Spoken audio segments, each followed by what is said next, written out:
Bem, bom dia a todos,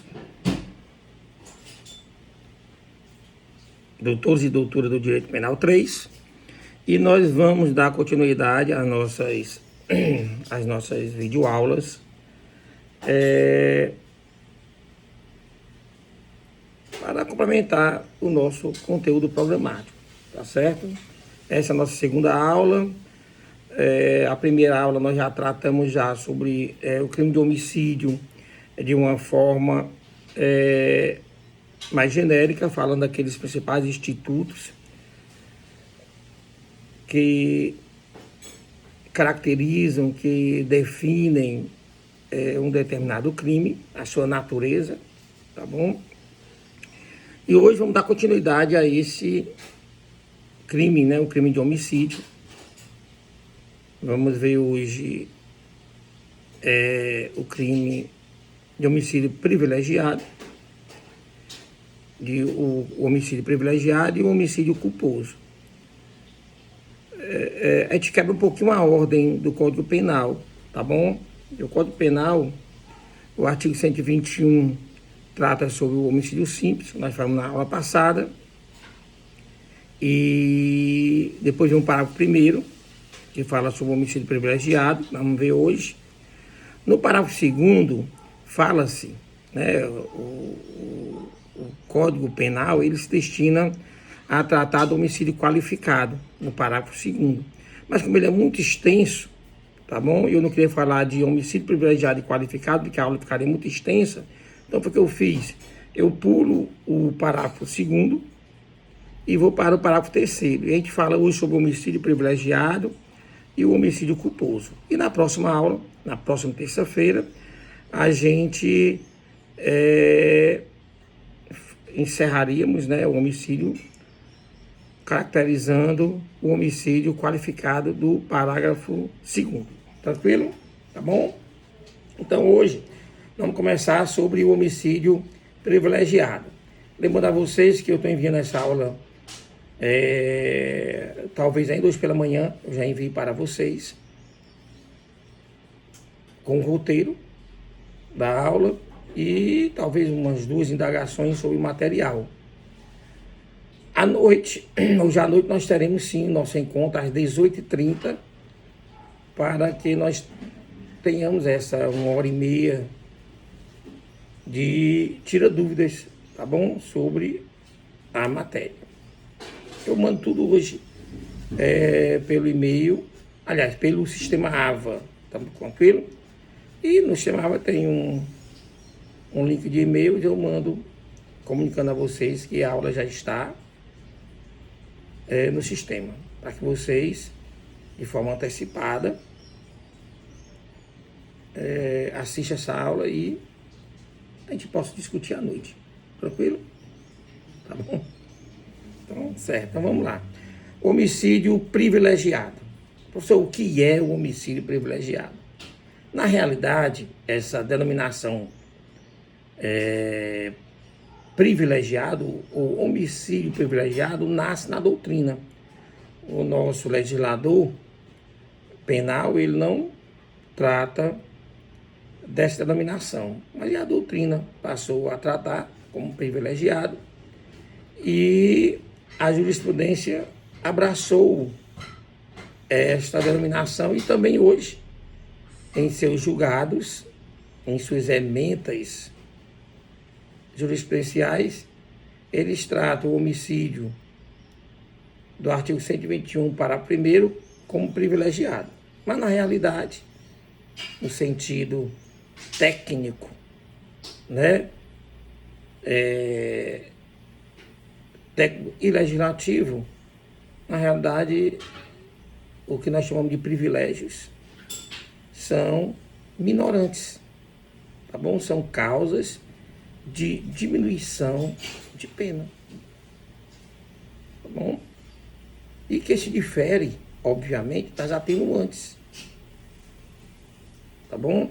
Não confunda atenuante com minorante, tá bom?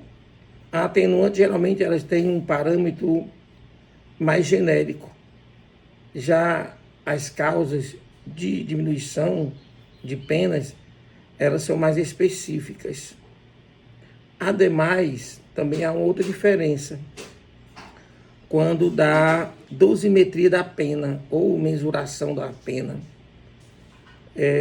vocês sabem que a apenação ela ocorre dentro de um limite. Nós temos o patamar mínimo, né, e o patamar máximo da pena. Por exemplo, no homicídio culposo, ele vai de 1 ano de detenção a 3 anos de detenção. Quando o juiz leva em consideração as atenuantes nessa dosimetria da pena, essas atenuantes elas vão diminuir a pena do agente, mas ainda dentro desse parâmetro, tá bom? Nunca poderá diminuir para menos que 1 ano de detenção, tá vendo? Já as causas de diminuição de pena, quando o juiz vai tratá-las no âmbito da dosimetria da pena, uma causa de diminuição de pena poderá sim ultrapassar os limites mínimos da pena, e o sujeito ou o agente poderá ser apenado com menos ou abaixo da pena mínima estipulada, tá bom? Então já começa aí essa primeira diferença, né, de institutos, atenuantes e minorantes. O privilégio ou o homicídio privilegiado nada mais seria do que o homicídio que aconteceria sob a influência de determinadas situações que diminuirão a pena do agente, tá bom? Ou do acusado, ou do criminoso, tá bom? Tranquilo? Então vamos a estudar, tá certo? Essas características deste homicídio privilegiado, tá bom? Primeiro, a primeira observação é no que tange ao efeito penal, tá bom? Uma vez o agente estando revestido de alguma situação de privilégio, tá bom? Então, a sua pena poderá ser diminuída de 1/6 a 1/3, tá bom? Em qualquer das hipóteses. Nós temos 3 hipóteses em que poderá considerar-se como um privilégio, privilégios, né, no crime de homicídio. 3, tá bom? Outra observação, a lei, se você for ler o Código Penal, você vai observar que o legislador optou, né, por dizer que o juiz pode, tá bom, aplicar os efeitos do privilégio. No entanto, esse pode, entre aspas aqui, conforme a doutrina e a jurisprudência já está definido, na realidade é um dever, tá bom? É um dever.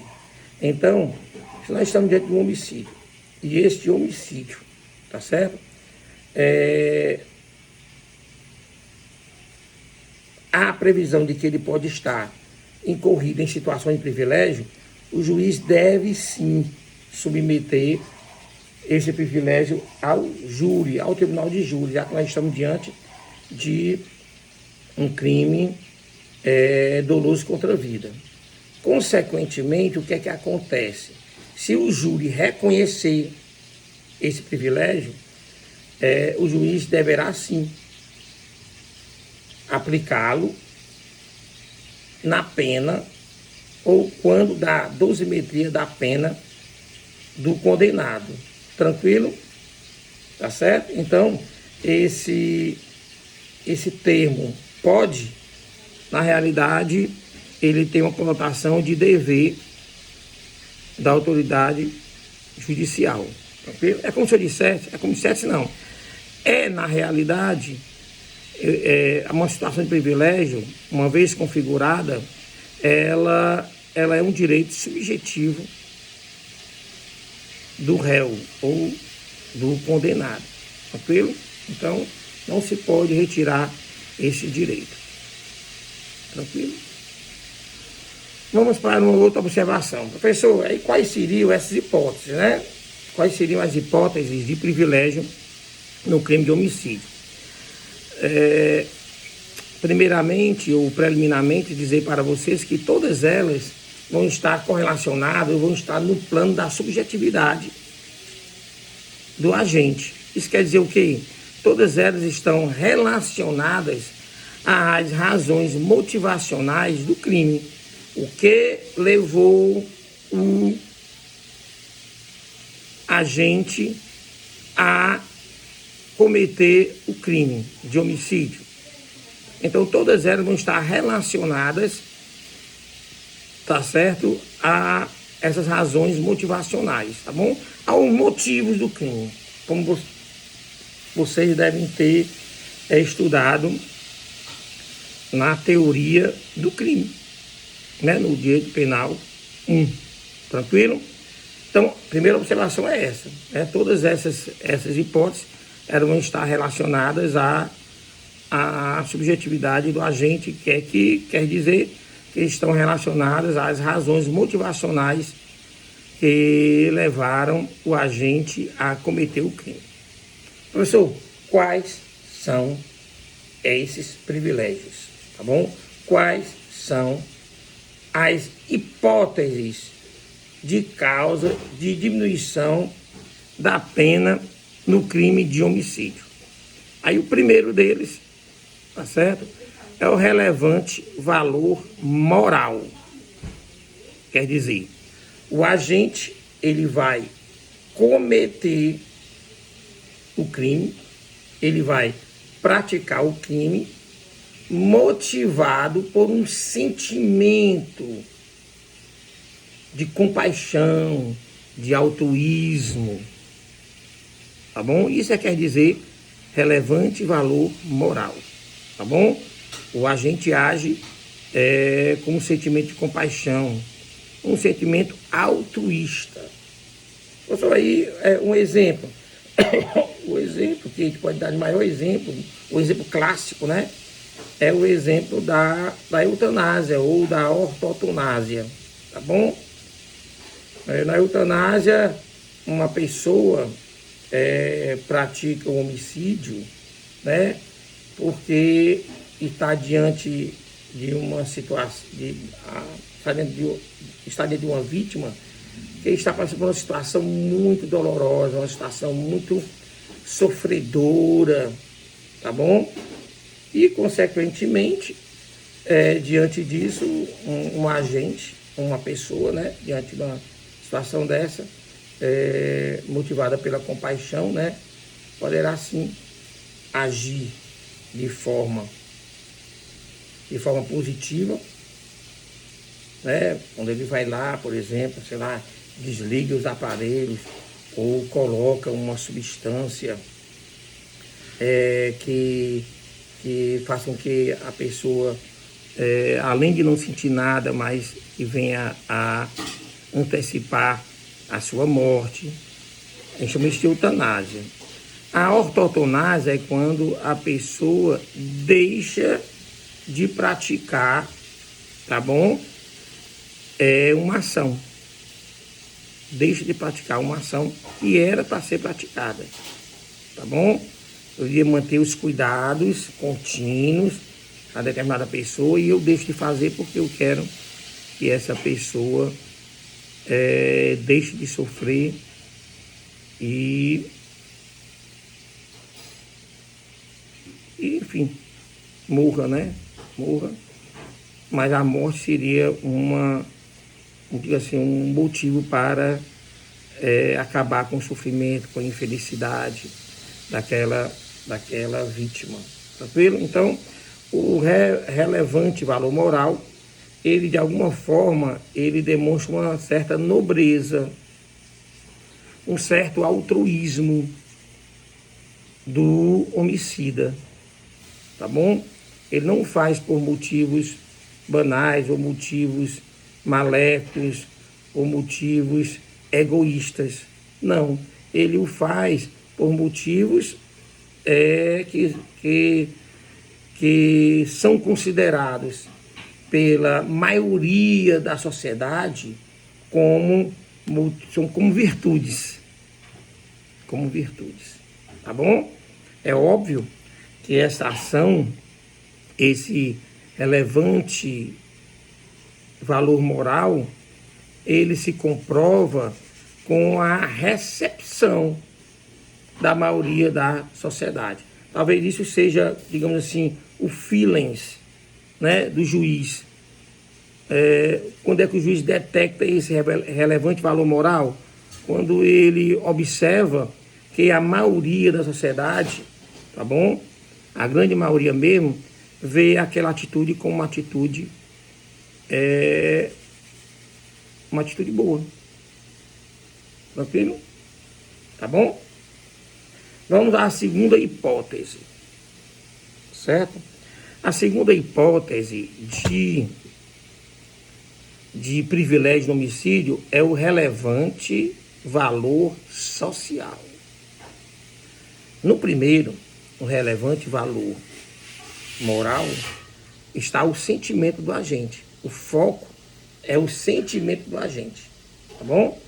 Já no relevante valor social, o foco é o sentimento da coletividade.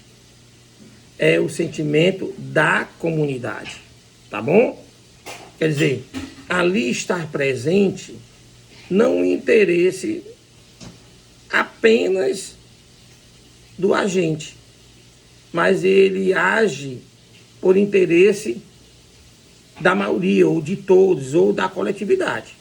Então o interesse ali já não é mais o interesse dele, tá bom? Como é o caso do relevante valor moral. Ele faz porque ele vai se sentir muito bem consigo mesmo, ele vai se sentir compadecido de uma situação que, uma vez ele eliminando-a, ele vai se sentir ainda melhor, como se ele tivesse feito uma coisa boa. Aqui não. Nesse caso relevante valor social, pode até ser que ele não se sinta bem, mas ele sabe que ele agiu pela, digamos que, porque a maioria era o interesse da maioria, tá bom? Aí, por exemplo, você, uma pessoa que é ali em um momento desse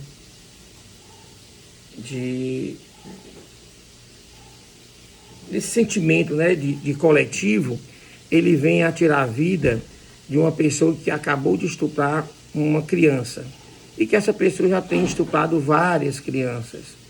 Aí nesse caso aí, ele ali naquele dia daquela situação, né, ele vai lá e tira a vida daquele sujeito, né, que já está, e não apenas estuprou uma criança, mas que já tem um certo histórico nesse cometimento de crime.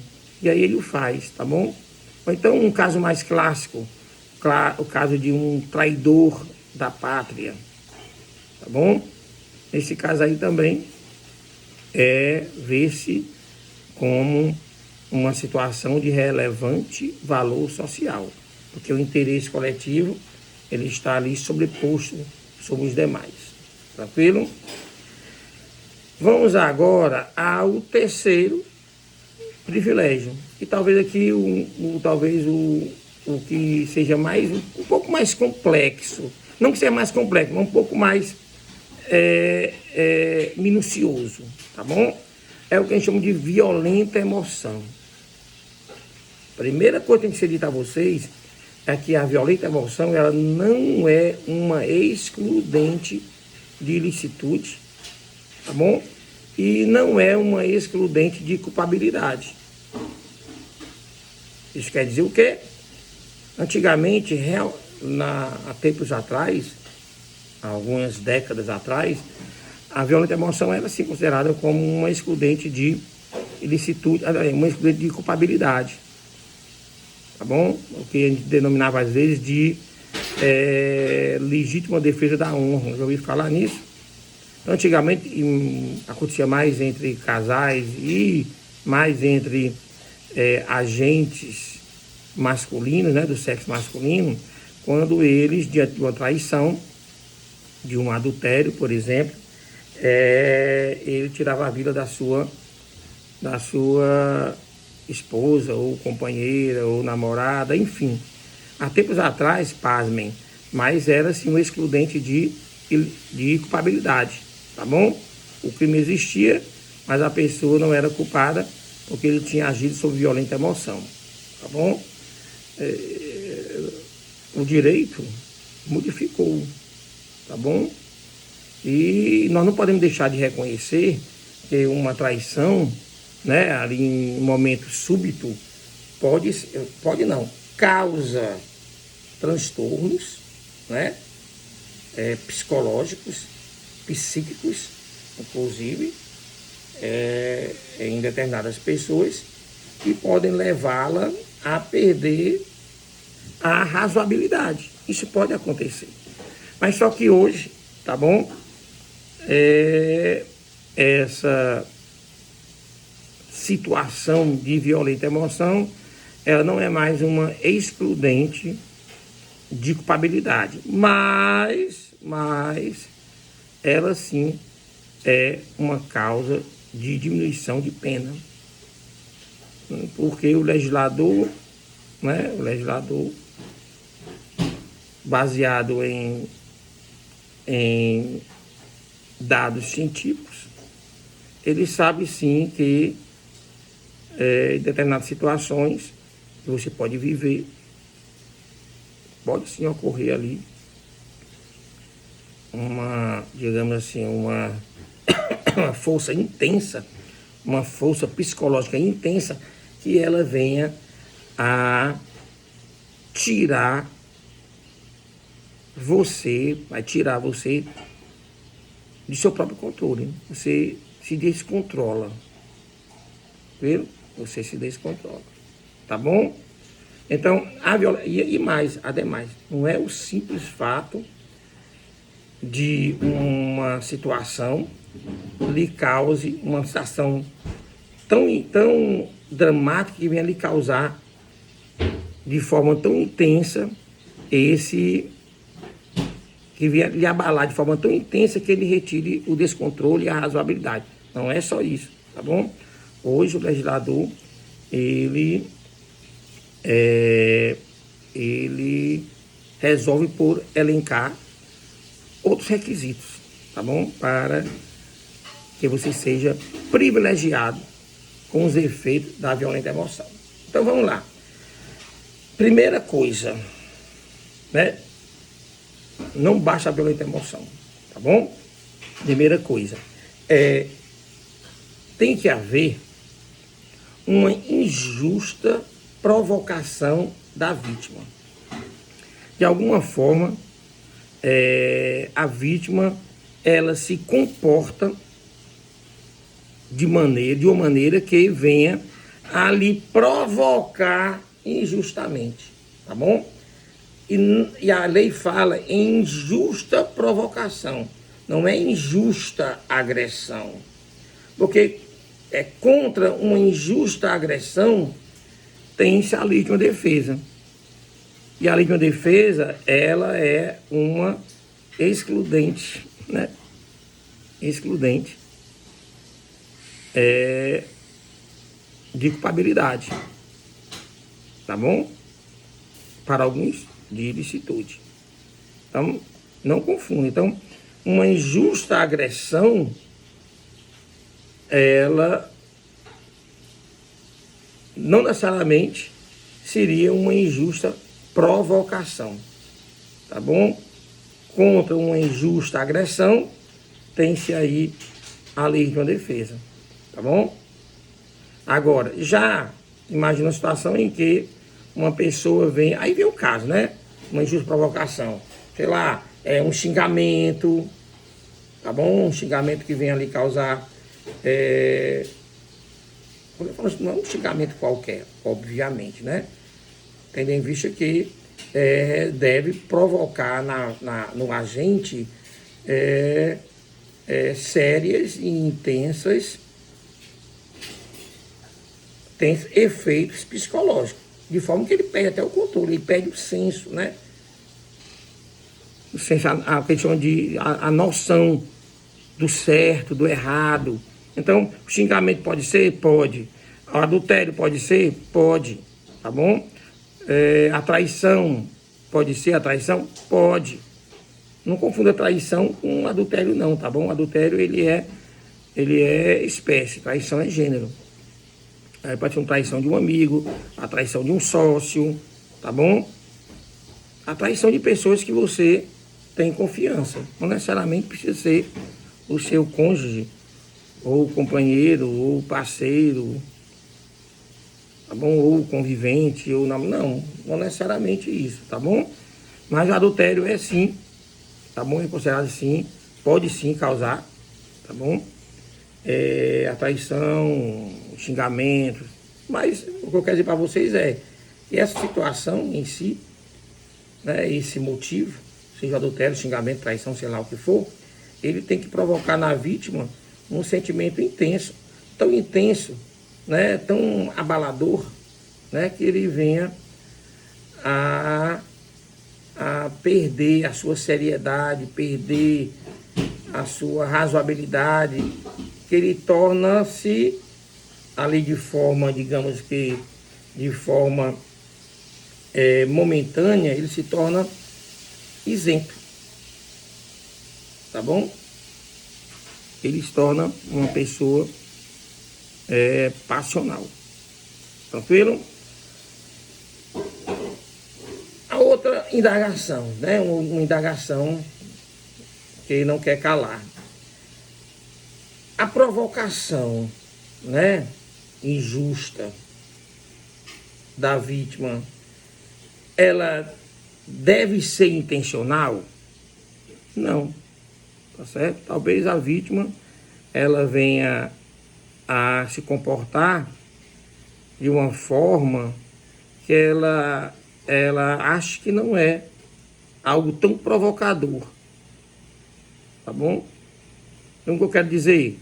O fato de a vítima não ter agido intencionalmente, quer dizer, ela não tinha intenção de provocar injustamente o agente, mas ele o fez.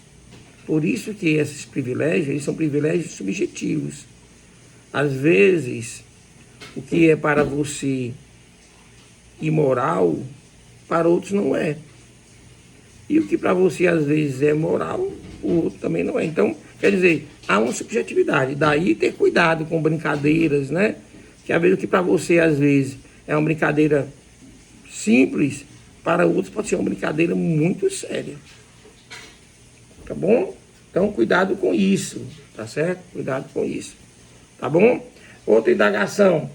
Essa provocação, essa injusta provocação, né, da vítima, deve ser diretamente para o agente?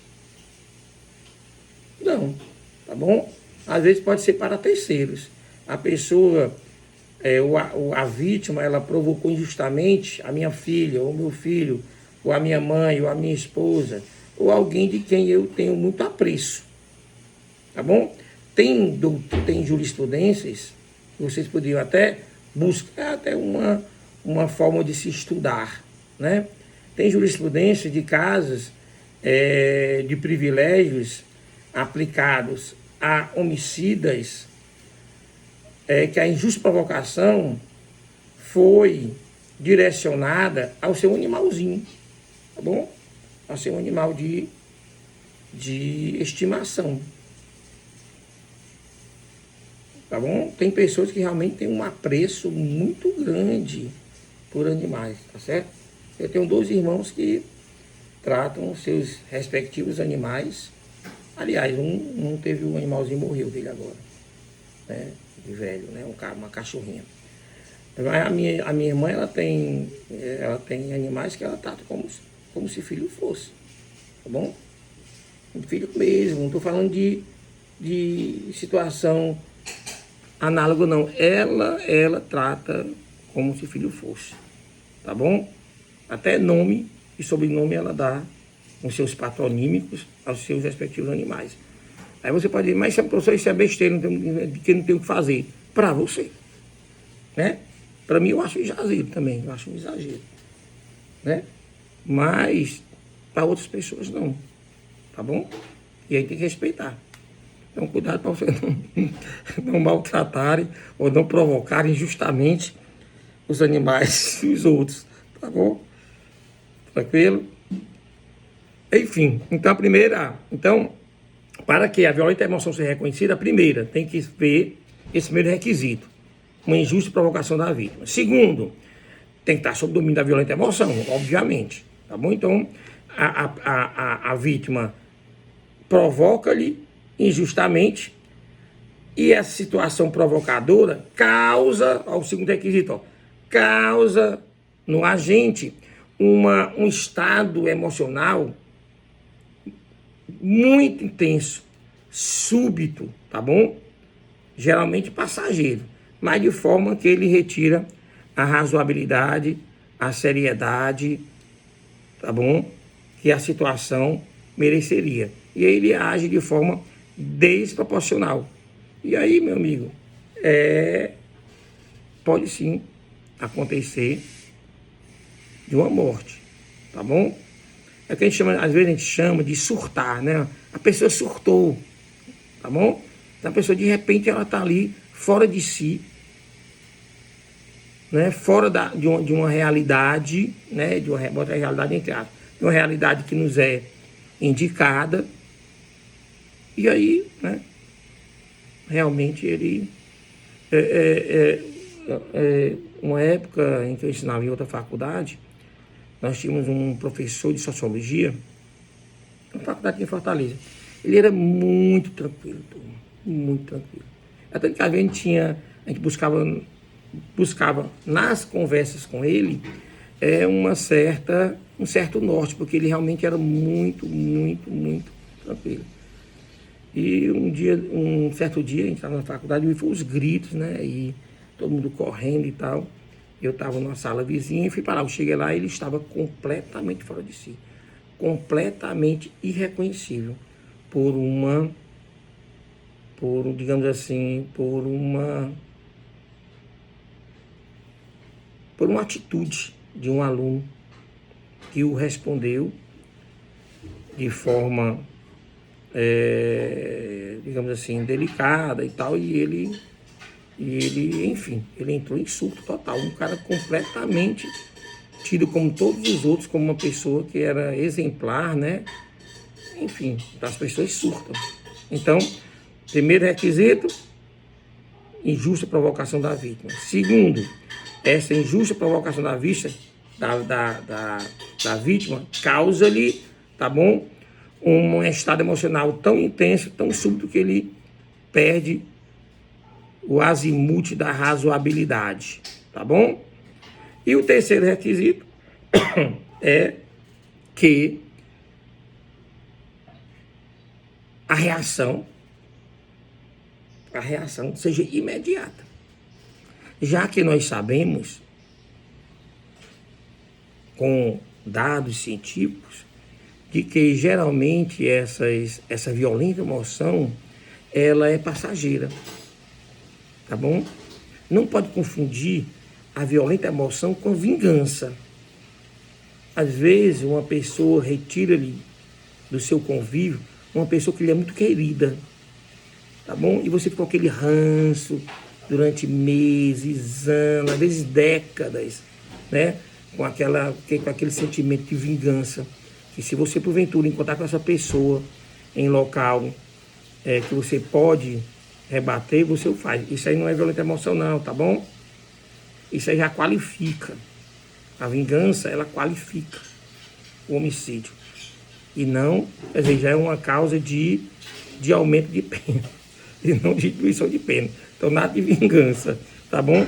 Tiver que a gente tem que ser rápido. Então, essa reação ela tem que ser logo em seguida, tá bom? Não pode haver, assim, uma clara interrupção, tá bom? Entre a provocação da vítima, tá bom? A provocação da vítima, o estado emocional súbito e a agressão ou o comportamento de tirar a vida de alguém. Então, não pode haver uma interrupção, tem que ser a coisa contínua, tá certo? Contínua, tá bom? E professor, e qual será o momento, né? Em que momento você... Porque pode ser que a pessoa faça uma provocação, a injusta provocação, ela foi feita há horas atrás. No entanto, o agente ainda não sabe. Tá bom? Então, vai contar esse espaço intertemporal entre o estado emocional súbito e intenso provocado por uma injusta provocação e o comportamento de matar. Ele vai contar a partir do momento do conhecimento do agente, tá bom? Imagine que uma pessoa, um sujeito, né, uma pessoa, um indivíduo, venha a me provocar injustamente, tá bom? E ele o fez, por exemplo, a uma pessoa que eu tenho muito apreço, sei lá, aos meus filhos, por exemplo. Eu não estou sabendo. Eu estou em casa, tranquilamente, dando a minha aulinha aqui virtual para vocês e tal. Aí, de repente, né, sei lá, o meu filho ou minha filha entram em casa completamente transtornados, humilhados e tal. E nesse momento começa a contar. Aí eu saio imediatamente. Eu não penso, eu fico em estado, né, de surto, né, em estado em que eu perco a razoabilidade e eu saio de casa e vou em direção ao sujeito e lá eu venha a retirar-lhe a vida, por exemplo. Bom? Tranquilo?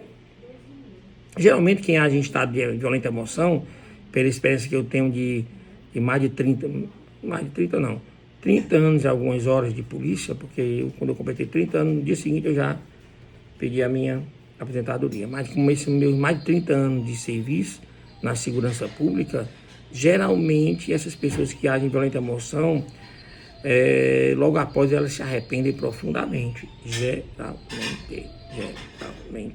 E isso assim, para o advogado de defesa, né, é um grande argumento, né, de tese.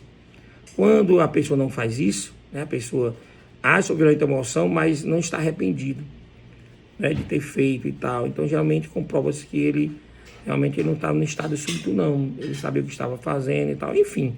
Mas isso aí são dados técnicos que podem ser discutidos e, obviamente, você, como advogado de defesa, poderá, sim, buscar em ações incidentais, né, no processo penal, buscando ali uma informação de um perito na área que possa defender que seu cliente estava, sim, sob efeito da violenta emoção, tá bom? Então, 3 requisitos, né? Injusta provocação da vítima, domínio da violenta emoção e reação imediata, tá bom? Reação imediata. Falando sobre todos os 3. Bom, e uma observação a ser feita sobre o homicídio privilegiado é o que nós, se porventura esse homicídio, né, privilegiado, vier a ocorrer em uma situação de aberratio ictus. Ou o que quer dizer isso? Em erro de execução. Tá certo? Eu soube diante de uma injusta provocação da vítima, eu entro em um estado de violenta emoção e de forma imediata eu reajo contra esta vítima, retirando-lhe a vida. Só que, no entanto, eu retirei a vida de terceiros. Um erro na execução, né? É para ter matado, era para ter tirado. Quem me agrediu, quem me provocou injustamente foi A, eu acabei tirando a vida de B. Tá bem? Esse caso aí, estamos diante de um aberratio ictus, um erro de execução, e a pergunta vai se incidir sobre essa situação os privilégios do homicídio? O que é que vocês acham? tá bom? Essa indagação eu vou fazer hoje à noite para vocês, tá bom? Hoje à noite eu faço para vocês essa indagação, para ver se vocês me responderiam ou não. Se bem que hoje à noite eu é que sou sabatinado, tá bom? Mas essa perguntinha eu deixo aí em aberto para você, caso você queira se preparar para responder. Inclusive, essa preparação pode ser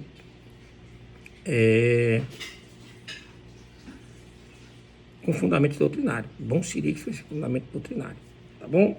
Pronto, e aqui nós encerraríamos o que nós tratamos de homicídio privilegiado. E vamos passar agora, vamos pular o parágrafo 2º, vamos deixar para a próxima aula, que trata de homicídio qualificado, e vamos lá para o homicídio culposo, do parágrafo 3º, que é bem simples, tá bom? Nós estamos já com 40 minutos de aula, tá certo? Então vamos lá. Homicídio culposo. Artigo 121, parágrafo 3º, tá bom? E no caso aí, o que seria esse homicídio culposo, tá bom? Homicídio culposo é quando se mata alguém, tá bom? Por ou imprudência, ou negligência, ou imperícia, tá certo? Aí, neste caso, o que é que acontece? A pena, ela é, bem pequenininha, tá bom? Por quê? Porque você não tinha intenção de matar. Óbvio, né? Às vezes você pode se revoltar com uma pessoa dirigindo um veículo, tá bom? E esse veículo, a pessoa perca o controle desse veículo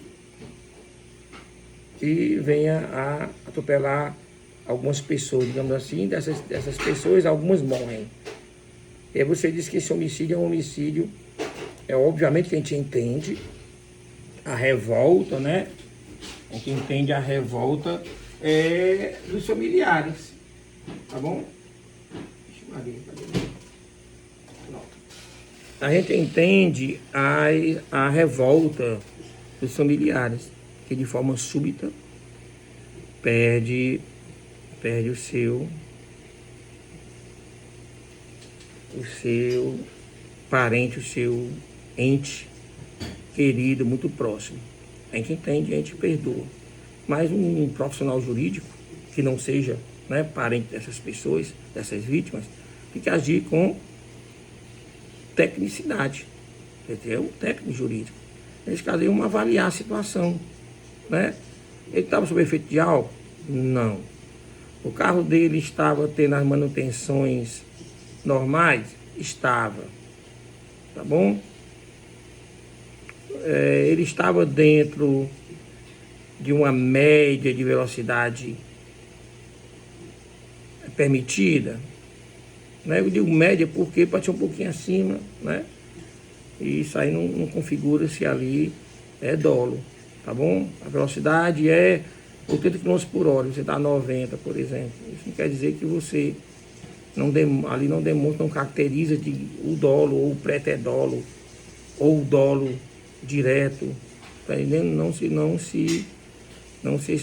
se caracteriza, tá bom? Então, essa pessoa, obviamente, ela dificilmente será presa, até mesmo porque a pena não é de reclusão, a pena é de detenção de 1 a 3 anos. Se bem que nesse caso específico que eu falei para vocês, de acidentes automobilísticos, talvez, eu me lembrei agora, é um pouquinho mais severa. É mais severa porque está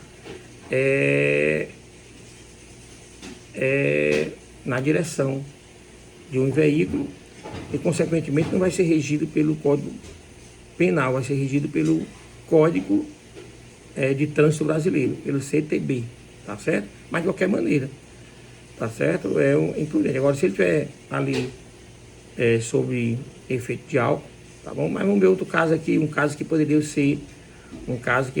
ser abarcado pelo Código, né? O Código Penal, tá bom? É você agir de uma forma, sei lá, você tá cuidando do seu apartamento e você coloca algum objeto pesado em um local que pode despencar, tá bom? Vamos lá, vamos ver o caso vamos ver o caso de uma pessoa, por exemplo. Não é o caso específico que está sendo discutido agora, atualmente, né? Mas imaginemos que você mande uma criança, né, sozinha, uma criança que tem a idade, sei lá, de 7, 8 anos de idade, de elevador para o térreo, tá bom? Por quê? Porque a mãe dele pediu que colocasse ele, já que ela não quer subir, está muito atarefada, cheia de coisa, ela pega coisa. Não é o caso específico daquele que está sendo cuidado agora, que é diferente. Aquele caso ali, há uma certa discussão sobre o dolo. Acredito que não vai ser doloso. Mas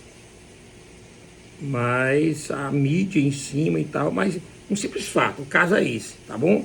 A mãe está lá no térreo e pede para uma amiga que coloque seu filho de 8 anos de idade no elevador sozinho e descer. Ela vai lá e leva e aperta o botão de térreo, só que sei lá, né, por algum motivo alheio à sua vontade, chega lá no quarto andar e o elevador para, porque alguém apertou o botão lá e saiu, e enfim, a criança sai. E acontece uma situação periclitante e a criança vem a morrer. Aí você vai dizer assim, ó, é uma negligência, é uma falta de cuidado. Então ela era para ter pelo menos ter descido com a criança até lá embaixo, tá bom? Nesse caso aí. Mas, repetindo a vocês, não é o caso que está sendo discutido agora, atualmente, né? Na mídia que vocês devem ter acompanhado, tá bom? Acho que foi no estado da Bahia esse caso. Vejam aí, né? Tem várias situações aí que estão sendo tratadas, tá bom? Mas nesse caso aí, vamos discutir. A pessoa quis, realmente, ela tinha conhecimento da situação e ela assumiu a situação, né? Ou ela agiu simplesmente pela negligência. Essa situação, essa tênue, né? Essa tênue linha divisória desses institutos é que nós vamos ter que discutir, tá bom? Vamos ver mais o que mais tem sobre o homicídio culposo que a gente pode dizer. Professor, o que é imperícia, o que é imprudência, o que é negligência, tá bom? A imprudência, ela é considerada como, a gente chama de culpa positiva. Por quê? Porque é uma ação, tá bom? O agente, ele age de forma perigosa. E esse agir de forma perigosa causa o homicídio, tá bom? Imprudência, tá certo? A negligência é considerada a culpa negativa. Nesse caso não é uma ação, é uma omissão. Você deveria ter cuidado, né? Deveria agir com cuidado e não age com cuidado, tá bom? Então você foi negligente. Já a imperícia é uma culpa proporcional, tá bom? O agente vai se comportar de uma forma que só um técnico, só aqueles que têm uma aptidão técnica, que tem uma capacitação poderia agir. E você age. Nesse caso aí, nessa sua ação, você o faz, você pratica e uma pessoa vai morrer, você está agindo por imperícia, tá bom? Por imperícia. Tranquilo? Vamos lá. Algumas observações mais sobre o crime de homicídio. Deixa eu me lembrar aqui. Culpa concorrente. Quando a gente fala de culpa concorrente, nós estamos falando de uma culpa entre vários agentes, tá bom? Então, existe um crime, esse crime ele é culposo, no caso o homicídio é culposo, e ele foi praticado por vários agentes. Obviamente que cada um vai responder dentro da sua culpa, tá bom? Dentro da sua culpa. Professor, e se a culpa for da vítima? E aí, eu posso dizer para vocês é que não há compensação de culpa no direito penal. Às vezes, acontece no direito civil, né? A culpa recíproca, nesse caso aí, na culpa recíproca, pode ser que haja uma compensação na área civil. Mas na área penal, não. Tá bom? Agressões recíprocas, cada um responde. Tá vendo? Responde. E também, se houver culpa da vítima, tá bom? Neste caso, não há compensação de culpa no direito penal. E isso não é uma excludente de ilicitude nem de culpabilidade. Então, consequentemente, a pessoa vai responder mesmo diante de uma culpa da vítima. Tá certo? Agora, o que pode acontecer às vezes, não confundam culpa recíproca com culpa exclusiva da vítima. Tá certo? Aí eu já vi casos em que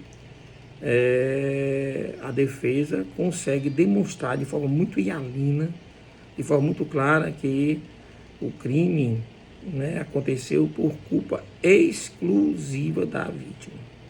Aí nesse caso aí sim, pode ser que seja uma excludente, pode ser não, é uma excludente de ilicitude. Tá bom? Tranquilo? Tá certo. O que mais não podemos falar, né? Lembrar que a ação penal é pública e incondicionada, como em qualquer outro homicídio. Só que o rito, no caso do homicídio culposo, o rito não é do tribunal de júri, tá bom? O rito é o rito sumário, tá certo? Sumário, tá bom? Lembrar vocês que os homicídios cometidos na direção veicular será regulado pelo Código de Trânsito Brasileiro e a pena é mais severa. Mesmo sendo homicídio culposo, mas ela é mais severa. Tá bom? E eu até levantar se haveria aí homicídio culposo. Tá bom? Agora, quando é o homicídio culposo praticado na direção veicular, é mais severo. Se isso aí seria constitucional ou não, tendo visto que iria ferir ou não o princípio da isonomia. Uma boa discussão, tá bom? E lembrar vocês que a tentativa ela é incompatível com a culpa, tá bom? Então não há tentativa de homicídio culposo. Sei lá, não há o crime do artigo 121, parágrafo 3º, concominado com 14. É incompatível, tá bom? A não ser que a culpa seja imprópria. Se a culpa for imprópria, tá bom? O que é culpa imprópria? A culpa própria é aquela realmente praticada por imprudência, negligência ou imperícia. A culpa imprópria, ela é praticada por algum erro, tá bom? Inexcusável. Tá bom? Um erro inexcusável. Vamos lá dar o exemplo aqui. Como é que eu poderia dar o exemplo? Imaginemos que uma pessoa, ela está constantemente sendo furtada em sua residência durante a noite, né? Então, constantemente, já por várias vezes, determinadas pessoas entram no seu patrimônio, né? E aí furtam, né? Objetos. E aí você agora, né? Essa pessoa agora, ela resolve se defender, tá bom? E aí dentro da lei ela tira a posse de arma, tá bom? Preenche todos os quesitos, agora ela é, tá bom? Detentora do direito de posse de uma arma em casa. E ali agora ele fica esperando, olha. Fica esperando, tá bom?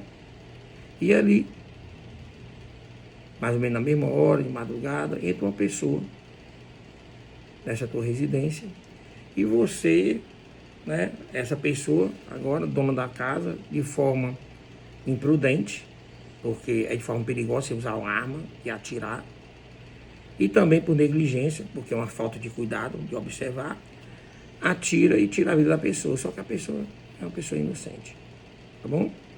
Neste caso aí, imagine que você atirou para matar o sujeito, mas não matou. Entendeu? Então, é tentativa de homicídio.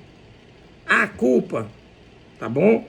Haveria culpa. Culpa é uma culpa imprópria, tá bom? Porque não tem como você se justificar. Fica difícil você se justificar, tá certo? Vai ter algumas situações que vão amenizar, quiçá, talvez, né?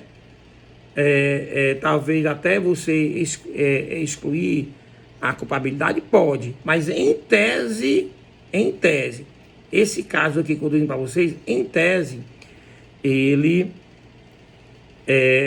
está dentro de uma culpa imprópria. Nesse caso aí, caberia sim tentativa. Então a regra é essa, a regra. Professor, cabe tentativa com homicídio culposo? Não, é incompatível. Função prova objetiva? Sim ou não? É compatível ou não? Não. A tentativa é compatível com o homicídio culposo? Resposta, não. Ó, se vier assim, ó. A tentativa é compatível com o homicídio culposo? Justifique sua resposta. Aí você tem que falar sobre esse caso da culpa imprópria. Tranquilo? Acredito que estamos com 56 minutos. Acredito que essa seja a aula de hoje, tá bom? A valente foi homicídio qualificado, é mais de 1 hora. Talvez até eu tenha que dividir, mas não quero dividir não porque a gente não perder tempo, tá bom? Tranquilos, tá certo? Então à noite a gente se encontra. Se preparem para sabatinar o professor de vocês, tá bom? Para tirar as dúvidas de vocês, tá certo? Estou enviando o vídeo, estou enviando o roteiro e estou enviando 2 questionamentos para vocês, tá bom? Abração, se cuidem, saudades medonha. Tchau, tchau.